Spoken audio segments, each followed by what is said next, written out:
Y seguimos, continuamos y lo hacemos en esta ocasión cuando son las 13:30, 1:30 de la tarde. Estamos en directo y nos vamos a ir directamente con nuestra psicóloga, con Libertad, que hoy creo que nos va a hablar de los comportamientos, cómo el comportamiento de un grupo de personas puede afectar al comportamiento de otro cierto grupo de personas. ¿No es así, Libertad? Muy buenas. Hola, buenas tardes, Rocío. Bueno, pues eso, lo que yo te decía, que hay comportamientos como, por ejemplo, y vamos a poner un ejemplo, el de la manifestación de esas personas, los negacionistas sobre las medidas contra el COVID, manifestación que tuvo lugar hace un par de semanas en la Plaza de Colón, pues es un comportamiento que puede afectar también a los demás, ¿no? Pues sí, Rocío, nos afecta. Lo que pasa es que nos afecta en diferentes medidas, magnitud o intensidad. ¿Y por qué nos afecta? Pues porque nos provoca emociones. Esta situación en la que hemos visto que un grupo de personas, en concreto creo que eran en torno a 3.000 personas que se han manifestado en la Plaza de Colón en contra de las medidas del COVID, sin mascarillas, sin mantener distanciamiento social y demás, ha creado una serie de emociones a toda la población. Y esas emociones son mayores o menores, depende de cada persona cómo las perciba. ¿Por qué los seres humanos nos comportamos así? Es decir, ¿por qué tenemos un comportamiento tan diferente ante una misma situación?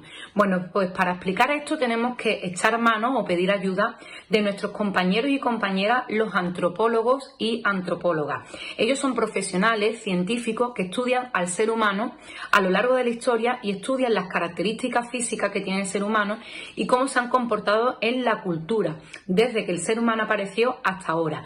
¿Por qué estudian los antropólogos al ser humano? Bueno, pues porque estudian cómo se han comportado a lo largo de la historia para intentar resolver problemas o necesidades actuales. En este caso, vamos a pedirle ayuda a nuestros antropólogos y antropólogas para que nos expliquen por qué las personas actuamos así.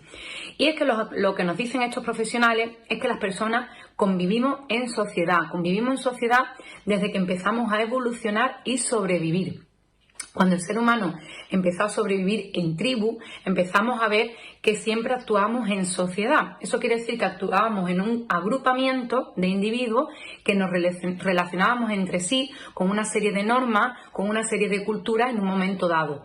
La sociedad que existía en la prehistoria no es la misma que existía en la Edad Media, o la que ha existido, por ejemplo, después de la dictadura, o la que existe ahora mismo en el siglo XXI. Sin embargo, estos profesionales nos dicen que a lo largo de la historia hay rasgos comunes o comportamientos comunes que nos hacen explicar por qué el ser humano actúa de una determinada manera ante situaciones tan complejas como la que tenemos con una pandemia. ¿Y qué es lo que nos dicen los antropólogos y las antropólogas? Pues que como vivimos en sociedad, en esa sociedad se pueden dar dos respuestas polares, es decir, que nos podemos situar en un margen de dos polos. Están las personas que se responsabilizan de sí mismas haciendo lo de los demás, es decir, yo hago un comportamiento que me responsabiliza a mí, pero porque también repercute a los demás. Y en el otro polo tenemos a las personas que creen que ellos tienen que hacer un comportamiento, pero que no repercute a los demás. Es decir, no tienen tanto en cuenta a las otras personas. En este polo, en estos dos polos, nos situamos las personas, pero no en uno y en otro, sino que nos vamos a encontrar en muchas ocasiones en ese margen en el que algunas personas se situarán más hacia un lado, hacia otro, o habrá personas que se situarán en un polo y otras en otro, y de ahí podremos explicar su comportamiento. Lo que está claro, Rocío, es que esta situación que hemos vivido, esta manifestación que hemos visto en los medios de comunicación, ha creado emociones, como decimos, y ha creado respuestas diferentes. Y es que la responsabilidad es la habilidad de responder. Cuando hablamos de responsabilidad, que es un valor, porque es una conducta que se pone en valor en nuestra sociedad, esa habilidad de responder podemos pensar que es la habilidad de responder, pero ¿de qué manera? ¿De qué manera tenemos que responder?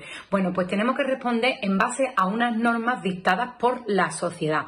En la sociedad esas normas las dictan o bien los políticos o bien las personas que ejercen el poder, pero también son normas que nosotros como seres humanos pactamos moralmente, lo que está bien y lo que creemos que está mal, independientemente de lo que nos digan los profesionales o los políticos o las personas que en este momento estén gobernando.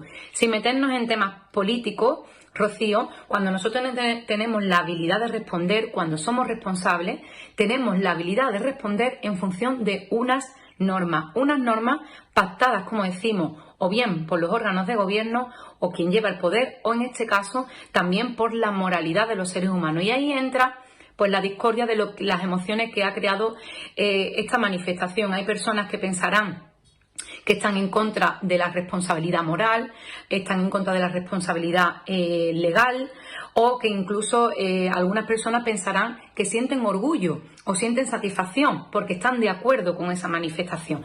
Lo que está claro es que sí nos afecta, Rocío, porque nos genera muchas emociones. Bueno, está claro que nos afecta, pero ¿por qué nos podemos sentir responsables con esa actitud o con lo que le pasa a otras personas, Libertad? Pues Rocío, como hemos dicho, los antropólogos y las antropólogas nos han explicado que el ser humano en las sociedades en las que hemos vivido, justamente también en la actual, en esta sociedad del siglo XXI y ante esta situación de pandemia, nos podemos encontrar que nos situamos en dos polos diferentes. Nos podemos situar en una sociedad colectivista o nos podemos situar en una sociedad individualista. Los que se sitúan en una sociedad colectivista son aquellas personas que se responsabilizan de los demás. Es decir, yo hago las cosas pero porque me preocupan los demás y yo me responsabilizo pero porque me preocupan las personas que tengo o a mi cargo o que me rodean o que quiero. El yo en este caso se disipa. No me importa tanto el yo, sino como todo lo que es el colectivo. Me importa lo que es mi sociedad con la que convivo. Y ello conlleva a que en muchas ocasiones nos olvidemos de nosotros mismos y estemos más pendientes de cuidar incluso a los demás. Si eres de estas personas, te situarás en esa sociedad colectivista. Sin embargo, si pasamos al otro polo, estaría en la sociedad individualista. Son aquellas personas que podemos decir no le importa lo que hagan los demás. Actúan por el bien de sí mismos y no les importa en cierta mayoría pues lo que hagan los demás, lo que se responsabilicen los demás o lo que piensen los demás. En la sociedad colectivista vamos a ver que hay mucho amor pero poca libertad. ¿Por qué? Pues porque las personas exigen de una determinada manera que se comporten de una determinada forma. Esto es lo que ha pasado fundamentalmente en nuestra sociedad andaluza, que ha habido un sentimiento colectivo, un sentimiento de patriarcado, de matriarcado. Vamos a pensar en todas esas madres, por ejemplo, y abuelas que han cuidado mucho de su familia, olvidándose un poco de ellas mismas o del cuidado de ellas mismas. Estas estarían en este polo, en el polo de la sociedad colectivista, de responsabilizarse demasiado por los demás.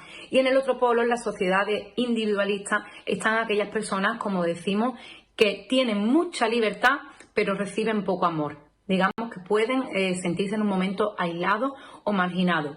¿Cuál es la clave? Porque está claro que si nos situamos en un polo o en otro, las personas que se sienten muy responsables de lo que hagan los demás se van a encontrar con sentimientos muy contrarios de las personas pues que están pendientes de sí mismos nada más y viceversa. Y esto es lo que nos ha podido pasar cuando hemos visto esta manifestación, que la mayoría de personas pertenecemos a un sentimiento colectivista, de una sociedad colectiva en la que estamos de alguna manera responsabilizados por los demás y nos hemos encontrado con una sociedad individualista que también existe, en la que intenta mirar más de dónde viene el control o de dónde viene la culpa de esta pandemia. Lo ideal sería, pues ni un polo ni otro, Rocío, como siempre decimos, mantener el equilibrio, mantenernos en algo que no sea ni para un lado ni para otro. En este caso estaríamos hablando de pertenecer a una sociedad personalista. ¿Esto qué significa? Bueno, pues significa que serían personas o estarían formadas por una sociedad de personas en la que sí le importa lo que hagan los demás y sí se responsabilizan de lo que hagan los demás, pero sin echarle excesivamente cuenta. Es decir, podríamos decir, pues yo sé lo que tengo que hacer, sé cuál es mi responsabilidad, sé lo que me hace estar tranquila, pero si me encuentro otra persona que haga lo contrario, tampoco me afecta demasiado o tampoco voy a entrar en una disputa y en una rabia con esa persona, porque al fin y al cabo yo me sitúo en mi personalización y me sitúo en ese equilibrio. Rocío, esta situación compleja que estamos pasando, en la que hay diferentes posturas, nos encontraremos personas que están en un polo o en otro o que están en el equilibrio. Lo importante de todo esto es que intentemos cada persona actuar en base a unos principios. ¿Y qué son los principios? Porque podemos pensar que todo el mundo tenemos principios, pero sin embargo, si le pedimos ahora a una persona que nos escriba sus principios, igual nos encontramos con muchas cosas diferentes o que no sabemos realmente de qué estamos hablando, no sabemos si es carne o pescado. Es decir, ¿qué son los principios? Bueno, pues los principios son ese conjunto de normas, de creencias y de valores. Las normas porque me las han impuesto, porque vivo en una sociedad con una serie de normas y las cumplo. Las creencias porque creo que esas normas las estoy haciendo bien y me vienen bien. Y los valores serían esos comportamientos que yo pongo en valor porque están de acuerdo a esas creencias y están de acuerdo a esas normas. Lo más peligroso de todo, Rocío, las personas que actúen sin principios o sin principios claros, porque ahí entonces sí que estamos totalmente desequilibrados.